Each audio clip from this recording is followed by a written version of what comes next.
నేను చూశాను ఆవిడ ఒక భార్యగా, తల్లిగా, గృహిణిగా, ట్రస్టీగా, హెరిటేజ్ ఎండీగా.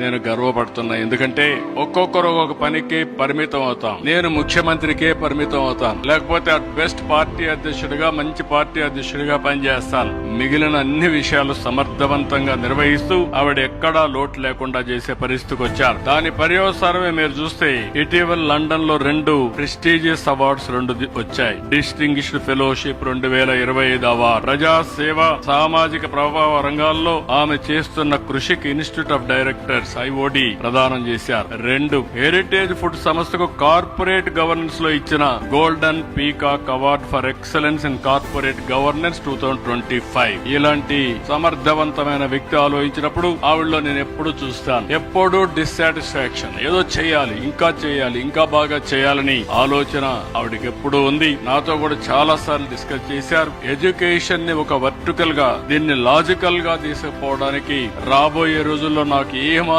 లేదు. One of the best vertical గా, ఇన్స్టిట్యూట్ ఆఫ్ ఎక్సలెన్స్ గా ఈ ఎడ్యుకేషన్ తయారు చేసే బాధ్యత భువనేశ్వర్ గారు తీసుకుంటారని చెప్పి కూడా నేను మీకు తెలియజేస్తున్నా.